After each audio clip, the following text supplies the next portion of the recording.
Hello guys, good evening to all of you. Welcome to you my on YouTube channel Learn with Concept by Archana Sharma. Now आज का topic start करते हैं. Today I am going to start the lecture regarding the pedagogy of school subject. हमने pedagogy of school subject में से previous वाले lecture में ये पढ़ा था कि इम्प्रोवाइज्ड ऑपरेटर्स को हम कैसे यूज़ करते हैं, उससे मटेरियल क्या क्या चाहिए, रिक्वायरमेंट क्या है, स्पेशली साइंस टीचिंग में उसके क्या बेनिफिट्स हैं, और डिस्कस भी किया था, काफ़ी डिटेल में डिस्कस किया था. अगर आपने वो वीडियो नहीं देखा है तो प्लीज़ आप देख लीजिएगा. ओके, नाउ स्टार्ट करते हैं आज का लेक्चर. आज का जो लेक्चर है वो साइंस एग्जीबिशन है, या आप साइंस फेयर भी कह सकते हैं एक तरीके से देखा जाए तो, विज्ञान मेला या विज्ञान प्रदर्शनी. तो ये टॉपिक भी जो है हमारा कहीं ना कहीं थोड़ा सा रिलेटेड है साइंस क्लब से. ठीक है, तो साइंस क्लब जो हमारा टॉपिक है यानी कि विज्ञान परिषद, तो वहाँ पे हम क्या करते हैं, साइंस से रिलेटेड चीज़ों को डिस्कस करते हैं, उसकी जो प्रॉब्लम होती है उसको डिस्कस करते हैं. तो साइंस एग्जीबिशन भी एक तरह का यही है कि साइंस की चीज़ों को कैसे एग्जीक्यूट करना है, कैसे प्लान में लाना है सिस्टमेटिक वे से, यही काम होता है साइंस एग्जीबिशन और फेयर में. फेयर का मतलब ही समझ सकते हैं कि साइंस के बहुत सारे मतलब ऐसे मॉडल हों, चार्ट पेपर हों, बहुत सारी नई नई जानकारी हों, नई नई आइडियाज़ हों, जिनके माध्यम से बच्चे जो होते हैं या स्टूडेंट जो होते हैं वो इस चीज़ को एग्जीक्यूट करते हैं. और ये पूरी तरीके से एक तरीके से देखा जाए तो इसमें टीचर और स्टूडेंट का पूरा पार्टिसिपेशन होता है. ऑलमोस्ट सारा वर्क तो स्टूडेंट करते हैं क्योंकि उन्हें ही मॉडल प्रेजेंट करना होता है या चार्ट पेपर्स प्रेजेंट करना होता है, डेमोस्ट्रेशन देना होता है. तो ये सारी चीज़ें बच्चे करते हैं और टीचर उनको गाइड करता है कि हाँ इसको कैसे स्टार्ट करना है. तो स्टार्ट करते हैं आज का लेक्चर. आपको पता है कि साइंस फेयर क्या है, ये साइंस एग्जीबिशन बहुत ही इंपॉर्टेंट है, को करिकुलर एक्टिविटी का पार्ट है. ये आपको पता है कि को करिकुलर एक्टिविटी में हम साइंस एग्जीबिशन और साइंस फेयर कराते हैं, चाहे वो स्कूल लेवल पे हो चाहे वो कॉलेज लेवल पे हो. तो इसमें क्या होता है कि जो बच्चे हैं, साइंस स्टूडेंट हैं, वही मतलब अपने टॉपिक को प्रेजेंट करते हैं, अपने मॉडल को वही प्रेजेंट करते हैं. ठीक है, और it involves the exhibits. Exhibits का मतलब चीज़ों को प्रदर्शित करना या दिखाना. ठीक है, इसमें लेक्चर कम डेमोस्ट्रेशन भी हो सकता है, यानी कि लेक्चर भी देना है आपको और साथ साथ में अपने मॉडल को डेमोस्ट्रेट भी करना है. जैसे मैंने आपको लेक्चर डेमोस्ट्रेशन मेथड पढ़ाया था, तो उसमें ये पढ़ाया था कि जो टीचर होगा, ठीक है, बोल के भी बताएगा और करके भी बताएगा, यानी कि दिखा कर बताएगा. टू शो एंड टेल, यानी कि वो बोलता भी जाएगा दिखाता भी जाएगा, तो उसको हम बोलते हैं लेक्चर डेमोस्ट्रेशन. ठीक, लेक्चर का मतलब होता है कि बोलना, चीज़ों को व्याख्यान में करना, और डेमोस्ट्रेशन का मतलब होता है कि किसी भी चीज़ को प्रदर्शित करना. तो यहाँ पे लेक्चर डेमोस्ट्रेशन यूज़ करेगा वो अपने तरीका को या अपने आइडिया को प्रेजेंट करने के लिए. ठीक है, केवल खड़े होकर मॉडल नहीं दिखा सकता है, बिना बोले काम नहीं चलेगा. तो वो बताने के साथ साथ उसने मॉडल कैसे बनाया है, किस टॉपिक पे बनाया है और क्या क्या चीज़ें यूज़ की हैं उसको बोलता जाएगा और बताता जाएगा. तो ये तरीका होता है, ये आइडिया होता है. और देखा जाए तो ये एक तरीके की टेक्निक को डिस्कवर करता है साइंस टीचिंग में, देखा जाए तो, है ना. जो बच्चे प्रोजेक्ट बनाते हैं, वर्किंग मॉडल हो गया, नॉन वर्किंग मॉडल हो गया, तो उसमें साइंस की एक तरीके से देखा जाए तो नई नई डिस्कवरी भी होती हैं. Next topic, next content line है हमारा, this can be organized at the school, district and the national level. ये हमारे स्कूल लेवल पे भी ऑर्गेनाइज हो सकता है, डिस्ट्रिक्ट लेवल पे भी ऑर्गेनाइज हो सकता है और नेशनल लेवल पे भी ऑर्गेनाइज हो सकता है. ठीक है, नेक्स्ट है हमारा, it helps in the reforming science hobbies, scientific interest. ये क्या करता है साइंस एग्जीबिशन, ये साइंस फेयर बच्चों के अंदर वैज्ञानिक, जिसे कहते हैं ना वैज्ञानिक, जो मतलब साइंस में इंटरेस्टेड होते हैं, जिनको साइंस पढ़ने का शौक होता है, वो एक्टिविटी डेवलप करता है. वैज्ञानिक दृष्टिकोण एक तरीके से देखा जाए तो डेवलप करता है, बच्चों को साइंस पढ़ने के लिए रुचि उत्पन्न करता है ना, इंटरेस्ट क्रिएट करता है, साइंटिफिक एटीट्यूड डेवलप होता है, साइंटिफिक टेम्पर भी डेवलपमेंट होता है साइंस एग्जीबिशन से. ये प्रॉफिट होते हैं बच्चों को. ठीक है, तो इंट्रोडक्शन मैंने पढ़ लिया, इतना कुछ बता दें इंट्रोडक्शन में. ठीक है, और ये आपको पता है कि स्कूल और डिस्ट्रिक्ट लेवल और नेशनल लेवल पे भी ऑर्गेनाइज कराया जा सकता है. ये सारी चीज़ें होती हैं साइंस एग्जीबिशन में. ठीक है, तो एक तरीके से देखा जाए तो ये बहुत ही इंपॉर्टेंट पार्ट है को करिकुलर एक्टिविटी का, जिसके थ्रू बच्चे क्या करते हैं, अपने साइंस के एक्सपीरियंस को शो करते हैं, प्रेजेंट करते हैं इफेक्टिवली तरीके से. ठीक है, नाउ ऑब्जेक्टिव्स क्या क्या होते हैं जब भी हम साइंस एग्जीबिशन या साइंस फेयर कराएंगे, चाहे वो स्कूल लेवल पे या नेशनल लेवल पे, तो हम उसके बहुत सारे ऑब्जेक्टिव्स बनाते हैं. तो ऑब्जेक्टिव्स आपको पता है कि साइंस फेयर के बहुत सारे हैं. तो the objectives of science fair are given below. पहला ऑब्जेक्टिव अगर देखा जाए तो उसमें देखिए क्या है, popularize science activities of student. Student क्या मतलब वो एक्टिविटी, साइंस की वो एक्टिविटी मतलब वहाँ पे शो करते हैं जो बहुत पॉपुलर होती हैं. ठीक है, और चीज़ों को बताते हैं. तो इससे क्या होता है, स्टूडेंट भी जान जाता है कि हाँ ये एक्सरसाइज या ये एक्टिविटी साइंस से रिलेटेड है, जो पॉपुलर है. नेक्स्ट है हमारा, to encourage to develop the scientific exhibit. बच्चों के अंदर, स्टूडेंट के अंदर साइंटिफिक प्रदर्शनी, साइंस का जो होता है वो डेवलपमेंट होता है, चाहे वो चीज़ों को कैसे बाहर निकालते हैं अंदर से, और ये सारी चीज़ें डेवलप करना सीख जाते हैं. नेक्स्ट ऑब्जेक्टिव हमारा क्या हो सकता है, to stimulate the student to take more interest in scientific investigation and project. आपको पता है कि बच्चे जो होते हैं या स्टूडेंट होते हैं इस चीज़ के लिए स्टिमुलेंट होते हैं, हमारा उसका इंटरेस्ट भी बहुत ही बढ़ता है साइंस की खोजों को करने के लिए और साइंस के प्रोजेक्ट को करने के लिए। तो बच्चे क्या होंगे, मोटिवेट होंगे डिस्कवरी करने के लिए, इन्वेंशन करने के लिए और अपने प्रोजेक्ट को कंप्लीट करने के लिए। ठीक है, एक तो ये ऑब्जेक्टिव हो सकता है। नेक्स्ट ऑब्जेक्टिव क्या है, to develop and reinforce scientific hobbies. जो आपके वैज्ञानिक शौक हैं, साइंटिफिक फील्ड में आप कुछ काम करना चाहते हैं, रिसर्च करना चाहते हैं, तो इस तरह की चीज़ों का भी विकास होता है बच्चे के अंदर। ठीक, to recognize and commended the youthful scientific talent. और इसमें क्या होता है कि हम अच्छे टैलेंट को पहचान भी लेते हैं। जो यंग जनरेशन हमारे होती हैं साइंस की, उनके पास न्यू न्यू आइडियाज़ होते हैं, तो यूथफुल साइंटिफिक टैलेंट भी बाहर निकल कर आता है इस एग्जीबिशन के माध्यम से। नेक्स्ट है हमारा to encourage student to think creativity. बच्चा कुछ क्रिएटिव करना भी सीख जाता है क्योंकि उसको वो प्रोजेक्ट खुद ही बनाना होता है और खुद ही बोलना होता है। बस टीचर इसमें गाइडलाइन देगा, टीचर का कोई काम नहीं है ज़्यादा एज ए सुपरवाइजर के अलावा। ठीक है, तो बच्चा क्रिएटिव भी हो जाएगा, अच्छा सोचेगा भी। To bring the parents and society closer to, जैसे हम स्कूल लेवल पे ऑर्गेनाइज कराते हैं एग्जीबिशन, तो हम पेरेंट्स को भी बुलाते हैं वहाँ पे, बच्चों को भी बुलाते हैं। तो पेरेंट्स जो हमारी सोसाइटी में रह रहे हैं या जो हैं, तो वो स्कूल से उनका रिलेशनशिप भी काफ़ी क्लोजर हो जाता है और अच्छा हो जाता है। ठीक है, फिर नेक्स्ट है हमारा to identify the nurture and budding scientist. जो नर्चर है यानी कि जो हमारी प्रकृति है, ठीक है, प्रकृति मतलब नर्चर, यानी कि उस चीज़ों को भी आइडेंटिफाई कर लेते हैं कि पर्टिकुलर हमारा नर्चर क्या है, यानी हम किस हैबिटेट में रहकर साइंटिस्ट बन सकते हैं। ठीक है, नेक्स्ट एक नेचर होता है, दूसरा नर्चर होता है। नेचर तो यानी कि प्रकृति होता है और नर्चर क्या है, हमारी खुद की हैबिट होती है, हम कहाँ पे रहकर अपना पालन पोषण कर रहे हैं, nurture. To help the general public of the area in the developing interest in the science and scientific skill. इसमें क्या होता है कि हमारा जो साइंटिफिक स्किल है निकल कर बाहर आता है जब हम अपने प्रोजेक्ट मॉडल को डेमोस्ट्रेट करते हैं, उसको बोलकर बताते हैं, चीज़ें हमारे अंदर बाहर से अंदर से बाहर निकल जाती हैं। ठीक है, बोलने का हेजिटेशन भी खत्म हो जाता है और हम अपने प्रोजेक्ट को अच्छे से प्रेजेंट कर पाते हैं, तो इससे हमारा साइंटिफिक स्किल भी डेवलप होता है। ठीक है, नेक्स्ट है हमारा to develop the critical thinking in the design and development of apparatus for the various.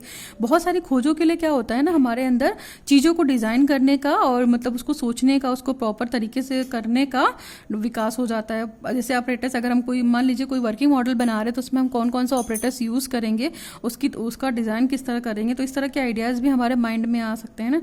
Operators को इम्प्रोवाइज कैसे करना, इस तरह की चीज़ें भी हमारे माइंड में आती रहती हैं। तो ये तो हमारे ऑब्जेक्टिव्स थे, बहुत सिंपल ऑब्जेक्टिव्स थे। ठीक है, नेक्स्ट अगर हम पढ़ते हैं एग्जिबिट। मैंने आपको बताया था कि को-करिकुलर एक्टिविटी का पार्ट है और इसमें क्या क्या इन्वॉल्व होता है, एग्जिबिट्स भी इन्वॉल्व है। जैसे एग्जिबिट्स का मतलब प्रदर्शनी टाइप की चीज़ें प्रदर्शित करके बताएंगे। तो आपको पता है कि these can be a larger variety of exhibits to be presented through the media of science fair. जो मीडिया के थ्रू साइंस फेयर होते हैं तो उसमें बहुत सारी प्रदर्शनी लगती हैं। ठीक है, और ये प्रदर्शनी बहुत इंपॉर्टेंट भी होती है। तो बहुत सारी चीज़ें होती हैं, इसको फटाफट पढ़ लेते हैं कि एग्जीबिशन में क्या क्या चीज़ें हो सकती हैं। जैसे collection of object and specimen by the students. तो बच्चे क्या करते हैं, इसमें बहुत सारे ऑब्जेक्ट्स को इकट्ठा कर लेते हैं और जो स्पेसिमेन बनाते हैं उसको भी कलेक्ट कर लेते हैं। फिर नेक्स्ट है हमारा ग्राफिकल एंड पिक्टोरियल मटेरियल और ग्राफिकल मटेरियल को भी कलेक्ट करके रखते हैं। चार्ट एंड मॉडल भी बनाते हैं, प्रदर्शनी में उसका यूज़ भी कर सकते हैं। फिर है हमारा इम्प्रोवाइज्ड ऑपरेटर्स आपको मैंने प्रीवियस वाले लेक्चर में पढ़ाया हुआ है। ठीक है, वो उस चीज़ का भी यूज़ यहाँ पे करते हैं क्योंकि वो खुद बनाते हैं। ठीक है, स्वनिर्मितीकरण होता है मॉडल का या ऑपरेटर्स का, तो उसको बोलते हैं हम इम्प्रोवाइज्ड ऑपरेटर्स। ठीक, नेक्स्ट है हमारा scientific toys end game prepared by the student. बच्चे क्या करते हैं, बहुत सारे साइंटिफिक टॉयज भी प्रिपेयर करते हैं और गेम भी प्रिपेयर करते हैं जिसमें उनको करने में बहुत मज़ा आती है। ठीक है, exposing and encouraging the scientific technological and talent among the children. ये एग्जीबिशन क्या करता है, बच्चों के अंदर मतलब एक तरीके से प्रोत्साहन लाता है साइंटिफिकली टेक्नोलॉजिकली टैलेंट को बाहर लाने के लिए, है ना। नेक्स्ट है हमारा making children realize the relationship between science technology and society. और बच्चों को क्या सिखाता है कि हमारा साइंस टेक्नोलॉजी और सोसाइटी के बीच में रिलेशनशिप कैसा है, तीनों एक दूसरे से कनेक्टेड है। हमारी डेली वेयर की लाइफ में देखा जाए तो बहुत सारी चीज़ें क्या हैं, साइंस से ही रिलेटेड है, जो हम करते हैं सबके पीछे साइंस छिपी हुई है। नेक्स्ट है हमारा attain good media coverage for the school and student. जब भी साइंस एग्जीबिशन इन्वॉल्व किया जाएगा तो ठीक है, उसको देखा जाए तो जो चिल्ड्रन है इन सब चीज़ों का रिलेशनशिप अच्छा हो जाता है और जो मीडिया है वो फुल कवरेज करती है बच्चों की, मतलब जो बच्चे एग्जीबिशन लगाते हैं स्कूल लेवल पे। ठीक है, to help student put the theory into practice. बच्चों ने जो पढ़ा हुआ होता है उसको, थ्योरी को जो पढ़ा हुआ होता है वो प्रैक्टिस में कन्वर्ट करना सीख जाते हैं लर्निंग बाय थ्रू के डूइंग के माध्यम से। नेक्स्ट है हमारा आर्टिकल ऑफ साइंटिफिक यूज़। आपको पता है कि बच्चे जो भी साइंस से रिलेटेड आर्टिकल होते हैं उसको यूज़ करना सीख जाते हैं, ठीक है। यूज़ करने के बाद उसको कैसे डिस्प्ले करना है प्रोजेक्ट में, इस चीज़ की भी डेवलपमेंट हो जाता है। फिर स्टूडेंट क्या करते हैं, टेक्स्ट बुक से कहाँ कहाँ से रेफरेंस लेते हैं, टेक्स्ट बुक से, रेफरेंस बुक से, जर्नल बुक से, न्यू लेटर्स, न्यूज़ बुलेटिन और साइंस जर्नल, ये सारी चीज़ें भी पढ़ेंगे, है ना। जब वो अपनी किसी प्रोजेक्ट को कंप्लीट करेंगे तो उन्हें बहुत सारा मटेरियल चाहिए होता है, कंटेंट चाहिए होता है जो एक जगह नहीं मिलता है। तो बच्चे बहुत सारा डेटा कलेक्शन करना भी सीख जाते हैं साइंस टेक्स्ट बुक से, या रिफॉर्म बुक्स जो होती हैं, जर्नल्स आते हैं साइंस के, ठीक है, न्यू लेटर्स वगैरह आते हैं साइंस के। आप एक तरीके से देखेंगे इस समय तो न्यूज़ बुलेटिन वगैरह भी आ गया है और साइंस का जर्नल तो आता ही आता है। तो इन सब चीज़ों से भी क्या करते हैं, वो डेटा और इन्फॉर्मेशन को कलेक्ट करते हैं कि वो डेटा ऑथेंटिकेट हो, ठीक है, वैलिड हो, रिलायबल हो। नेक्स्ट है हमारा experimental investigatory research type of project. जो वो प्रोजेक्ट बनाते हैं वो एक्सपेरिमेंटल टाइप का होता है, चीज़ों को खोज कर बनाते हैं और रिसर्च होता है। नेक्स्ट है हमारा फिल्म को भी शो करते हैं। फिल्म किससे रिलेटेड होगी, जो थीम होगी उस पर साइंस बेस्ड होगा, साइंस से रिलेटेड थीम्स को वो दिखा सकते हैं एज अ फिल्म, ठीक है। नेक्स्ट है हमारा good science aids use for learning science scientific. और क्या करते हैं, मतलब एक तरीके से देखा जाए तो साइंस को पढ़ने के लिए अच्छा साइंस एड, यानी कि एड का मतलब क्या है, कुछ भी टूल जो बच्चों को हेल्प करे उनकी लर्निंग में, तो ये एड होता है। तो बहुत सारे एड्स तैयार हो जाते हैं आपकी लर्निंग को, साइंस लर्निंग को इफेक्टिव बनाने के लिए। नेक्स्ट है हमारा, ये तो हमारे क्या थे, एग्जिबिट्स में होता क्या क्या है। नेक्स्ट है हमारा other activities taken in the science fair. Science fair में और हम क्या क्या करा सकते हैं, तो बहुत सारी चीज़ें हैं जो हम करा सकते हैं साइंस एग्जीबिशन पर। डिपेंड करता है कि स्कूल में किस तरह की चीज़ें अवेलेबल हैं, किस तरह के बच्चे हैं, किस क्लास के लिए करा रही हैं, किस लेवल के लिए करा रही हैं। तो देखा जाए तो हम डिबेट कंपटीशन भी करा सकते हैं, ठीक है, और डिस्क्लेमेशन भी करा सकते हैं, ठीक है। डिक्लेमेशन में क्या होता है कि कोई भी टॉपिक दे दिया जाता है एग्जीबिशन से रिलेटेड और उस पर बोलने के लिए कहा जाता है। And the paper reading the contest, paper reading भी कराई जाती है साइंस टॉपिक पे। तो साइंस टॉपिक से रिलेटेड हम डिबेट कराते हैं, ठीक है। नेक्स्ट है हमारा holding group discussion and seminar on the topic of the scientific interest. Scientific interest से रिलेटेड जो टॉपिक होते हैं उस पर हम डिबेट करा सकते हैं। उसके अलावा डिस्कशन भी करा सकते हैं, सेमिनार भी करा सकते हैं छोटे लेवल पे, स्कूल लेवल पे, ठीक है। नेक्स्ट हमारा ऐसे कंपटीशन करा सकते हैं, ऐसे competition on the scientific topic. तो जो साइंटिफिक टॉपिक होंगे उन पे हम ऐसे कंपटीशन करा सकते हैं, जो नई नई डिस्कवरी हो रही है उनके बारे में कुछ बोलना बता सकते हैं बच्चों को। फिर इसके बाद सिंपोजिया एंड वर्कशॉप अरेंज कर सकते हैं। सिंपोजिया और वर्कशॉप जो होता है वो सेमिनार से थोड़ा सा छोटा छोटा कंटेंट होता है, ठीक है। नेक्स्ट हमारा साइंस क्विज कॉम्पिटिशन भी कर सकते हैं। जैसे साइंस क्विज अरेंज कर दिया, साइंस के बहुत सारे क्वेश्चन कलेक्ट कर लिए और बच्चों के लिए एक प्रोग्राम अरेंज कर दिया कि उसका आंसर देंगे और उसको गिफ्ट मिलेगा। तो इस तरह का क्विज कॉम्पिटिशन भी करा सकते हैं, लेकिन वो साइंस से रिलेटेड हो कि क्या क्या डिस्कवरी हुई है। नेक्स्ट हमारा lecture talk of prominent scientist science teacher. जो अदर एक्टिविटी में आप क्या करा सकते हैं, जो बहुत ही फेमस साइंटिस्ट हैं, जिन साइंस टीचर हैं या फेमस साइंटिस्ट हैं या लेक्चरर्स हैं इसके रिगार्डिंग, साइंस के रिगार्डिंग, तो आप उनका लेक्चर भी करवा सकते हैं, ठीक। नेक्स्ट है हमारा ग्रुप डिस्कशन भी करा सकते हैं। एक ग्रुप बना दीजिए, किसी टॉपिक पर स्टडी करने को दे दीजिए, उसका प्रॉब्लम सॉर्ट आउट करने को दे दीजिए। नेक्स्ट है हमारा फिल्म भी शो कर सकते हैं, स्लाइड शो हो सकता है, फिल्म स्ट्रिप शो हो सकता है, एंड पपेट शोज वगैरह भी हो सकते हैं, लेकिन वो सारी चीज़ें किस पे बेस्ड होंगी, साइंस थीम पे बेस्ड होंगी, ठीक है। नेक्स्ट है हमारा organization of social fair, science fair का ऑर्गेनाइजेशन हम कैसे करा सकते हैं। हमने ऑब्जेक्टिव पढ़ लिया, एक्टिविटीज़ पढ़ लिया कि हम क्या क्या करा सकते हैं। तो अब थोड़ा उसको कैसे ऑर्गेनाइज करा सकते हैं हम ये देख सकते हैं। तो सबसे पहले आपको पता है कि we should give the following things. जब भी हम साइंस एग्जीबिशन कंडक्ट कराएंगे तो अपने माइंड में बहुत सारी चीज़ें रखेंगे कि हाँ इस चीज़ को कैसे कराना है, उसको प्रॉपर स्टेप बाय स्टेप कैसे फॉलो करना है। तो पहला आपको पता है कि selection of proper and appropriate site for the science fair. तो सबसे पहले आप proper and appropriate site choose कीजिए, किसके लिए, साइंस फेयर के लिए, ठीक है। नेक्स्ट है हमारा appropriate provision for the electronic supply made the available proper should be sufficient. अब देखा जाए कि जो भी मतलब आप अरेंज करा रहे हैं तो आप उसमें सबसे पहले तो इलेक्ट्रिक सप्लाई को देखिए, क्योंकि देखिए अगर लाइट या इलेक्ट्रिसिटी की प्रॉब्लम हुई है, इससे शॉर्ट सर्किटिंग की प्रॉब्लम भी हो सकती है। इलेक्ट्रिसिटी प्रॉपर सप्लाई नहीं होगा तो आपको अरेंजमेंट करने में दिक्कत होगा। माइक की जो फैसिलिटी अवेलेबल होती है वहाँ पे जो चीज़ों को प्रेजेंट करते हैं, है ना, इलेक्ट्रिसिटी ज़रूरी है उन सब चीज़ों के लिए।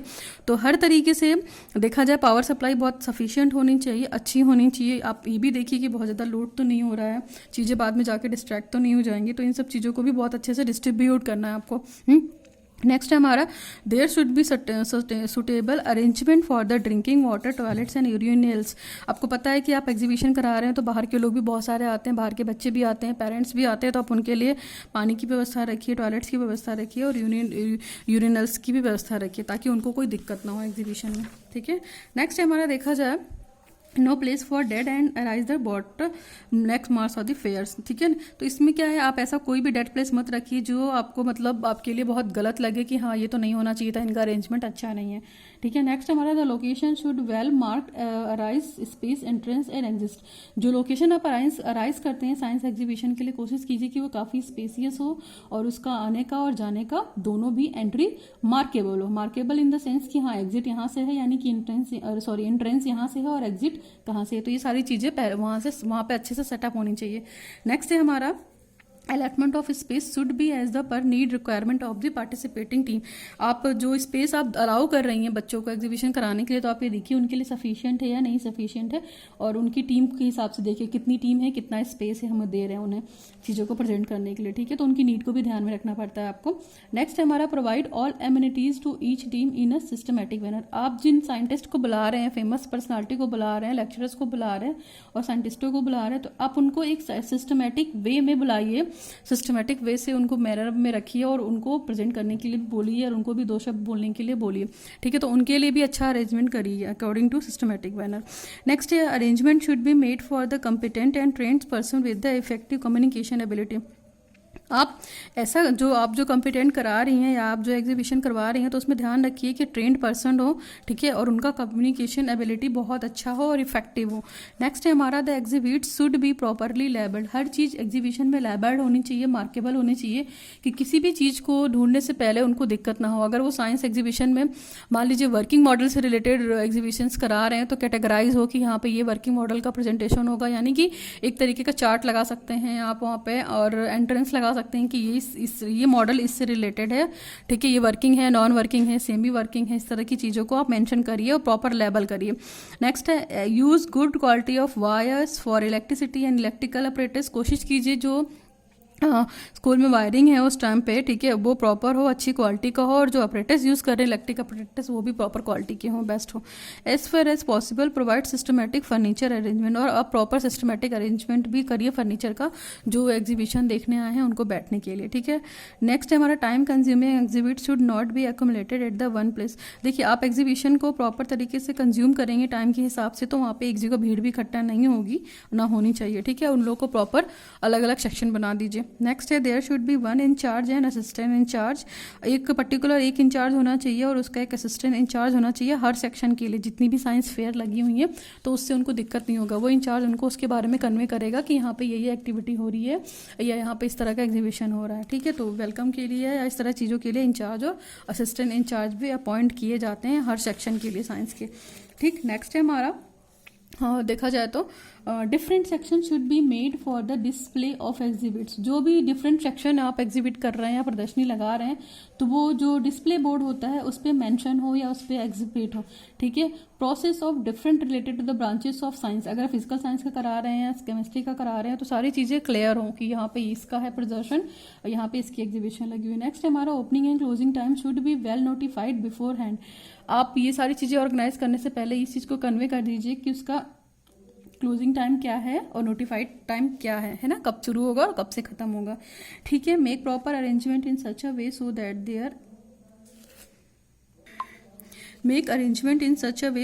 There may not be any crowded in one. आप इस बात का भी ध्यान रखिए कि एक जगह पे बहुत ज़्यादा भीड़ इकट्ठा ना हो जाए, है ना, वो बहुत ऑफन लगता है। नेक्स्ट है हमारा provide proper publicity for the different activities to be organise during the fair along with the complete. आप जो भी एक्टिविटी को पब्लिश कराना चाह रहे हैं या ठीक है ऑर्गेनाइज कर रखा है आपने उस टाइम, तो आप ये ध्यान रखिए साइंस एग्जीबिशन के द्वारा कि उसकी प्रॉपर डिटेल हो आपके पास, है ना। एक मतलब डिटेलिंग चार्ट बनता है, आपको पता है कि एक ब्रीफ तरीके का, जैसे हमारी बुक होती है तो बुक में बहुत सारे टॉपिक होते हैं तो उनका एक इंडेक्स बनता है ना, तो उस इंडेक्स में सारी डिटेल्स दी होती हैं कि ये टॉपिक है। तो उसी तरीके से आप साइंस एग्जीबिशन को जब भी कंडक्ट कराने जा रहे हैं तो एक डिटेल्स लिख के रखिए, एक प्री फेज उसका लिख के रखिए और इंडेक्स बना के रखिए कि हाँ ये एक्टिविटी होनी है हमारे साइंस एग्जीबिशन में, ओके, प्रॉपर ऑर्गेनाइज तरीके से। नेक्स्ट है हमारा proper make proper arrangement for the safety and security और सेफ्टी लेवल से भी देखिए कि पार्टिसिपेंट्स टीम को कोई दिक्कत ना हो, ठीक है। नेक्स्ट है हमारा try to develop for fair climate. आप प्यार का क्लाइमेट तो वहाँ पे बचपन कराइए, कॉपरेशन की भावना वहाँ पे दीजिए, बच्चों को मोटिवेट कीजिए, है ना, कॉपरेशन करना सिखाइए और आपस में म्यूचुअल अंडरस्टैंडिंग सिखाइए, फुल ऑफ लव रहें वो सारी चीज़ें, तो एटमॉस्फेयर भी बहुत अच्छा होगा, ठीक है। नेक्स्ट है हमारा the incharge of science fair should take permission free and frank discussion on the arrangement and, ठीक है। आप इंचार्ज जो साइंस इंचार्ज है उसको बिल्कुल फ्री परमिशन दीजिए कि वो चीज़ों को फ्रैंकली डिस्कस कर सके, अरेंजमेंट कर सके और प्रॉपर देख सके, ठीक है। और अपने प्रिंसिपल से उसको कॉपरेशन भी मिलना चाहिए जो जिस इंस्टीट्यूट में वो पढ़ा रही है, ठीक है। नेक्स्ट है हमारा arrange proper finance before hand. जब भी आप ऑर्गेनाइज कराने जा रही हैं साइंस एग्जीबिशन तो आप प्रॉपर फाइनेंस की पहले से व्यवस्था कीजिए, क्योंकि प्रॉपर फाइनेंस या फंड नहीं होगा तो हम एग्जीबिशन को कंडक्ट नहीं करा सकते हैं, ठीक है। जिससे take help of NCERT, SCERT, government and NGOs वगैरह फाइनेंस के लिए हेल्प कर सकते हैं आपको, आप इनसे कनेक्ट कर सकती हैं, ठीक है। जो NCERT है वो तो आपको पता है कि national council research educational training है, रिसर्च एंड ट्रेनिंग, ठीक है। SCERT जो है वो स्टेट लेवल की है और गवर्नमेंट और NGOs सोशल एंड प्राइवेट, तो ये सारी चीज़ें हैं तो आप इनसे भी हेल्प कर सकती हैं। ये सारे लोग भी बहुत सारे seminar, exhibition, science fair conduct कराते रहते हैं। नेक्स्ट है हमारा science fair if arrange properly contributed to the development of the scientific attitude. आपको पता है कि साइंस फेयर पूरी तरीके से साइंटिफिक एटीट्यूड को डेवलप करने का एक अच्छा माध्यम है। साइंटिफिक एटीट्यूड बच्चों में डेवलप होता है, रुचि उत्पन्न होती है, टेम्पर भी उत्पन्न होता है। नेक्स्ट है हमारा साइंस फेयर है वो vital part in the school curriculum. आपको ये भी पता है कि जो साइंस का काम है, साइंस फेयर हमारे स्कूल के उसके लिए प्रॉपर अरेंज होती है और प्रॉपर क्या है उसका बहुत ही इम्पॉर्टेंट रोल है ना। तो हम इस चीज़ को ख़त्म नहीं कर सकते हैं, आपको कराना ही चाहिए, कम से कम 1 ईयर में 1 एग्जीबिशन होनी चाहिए स्कूल लेवल पे ही, है ना। 9 to 10 अगर आपका स्कूल रन कर रहा है, माध्यमिक उच्च माध्यमिक है, तो आप दोनों को कंबाइन करा के 1 साल में 1 एग्जीबिशन साइंस की जरूर करानी चाहिए। उससे बच्चों को भी नॉलेज मिलती है और साइंस में जो नई नई डिस्कवरीज होती हैं उससे भी नॉलेज मिलती है। दूसरी चीज़, आप अच्छा एग्जीबिशन करा रहे हैं तो आप लोगों को बुला रहे हैं तो आपके स्कूल के बारे में भी लोगों को पता चलता है, आपका स्कूल का रेपुटेशन भी अच्छा बन जाता है। फिर interwoven in the textures of the science school curriculum they can work wonders for the child. मतलब ये साइंस एग्जीबिशन क्या काम करते हैं आपके बच्चों के लिए, एक तरीके से देखा जाए तो जादू का काम करते हैं, उनकी पर्सनालिटी को डेवलप कराने में, साइंटिफिक एक्वेटेंट को कंप्लीट करने में, ठीक है। तो ये बहुत वाइड स्कोप है एक तरीके से देखा जाए साइंटिफिक नॉलेज को एक्वायर करने का और चीज़ों को लीड करने का और साइंस में सक्सेस पाने का और अच्छी तरीके से अपनी लाइफ को अहेड करने का। तो ये साइंस एक तरीके से देखा जाए प्रैक्टिकल सब्जेक्ट को ज़्यादा अच्छे से करता है। स्टूडेंट जो नॉलेज एक्वायर करते हैं वो एक्सपेरिमेंट के बेस पे एक्वायर करते हैं, तो आपको ये भी पता है कि बच्चे इस चीज़ से जल्दी सीखेंगे। तो एक तरीके का अच्छा परफॉर्मेंस है, ये प्लेटफॉर्म भी बोल सकती हैं ना, जहाँ पे बच्चे अच्छा परफॉर्म कर रहे हैं, ठीक है। तो ये that is more about the science exhibition. इस पर शॉर्ट नोट्स आता है, शॉर्ट नोट्स में आप आराम से बहुत कुछ लिख सकती हैं, लॉन्ग में भी आएगा तो कोई इशू नहीं है। बहुत सारा कंटेंट यहाँ पे डिस्कस कर दिया, लिखा भी हुआ है और मैंने ओरली भी काफ़ी कुछ बता दिया है। तो that is more about the science fair और एग्जीबिशन। आपको कुछ भी प्रॉब्लम हो इस टॉपिक में तो आप प्लीज़ मुझे कमेंट सेक्शन में कमेंट कीजिए। Please like, share, subscribe my video, learn with concept bye Archana Sharma. Thanks for watching the video, signing off.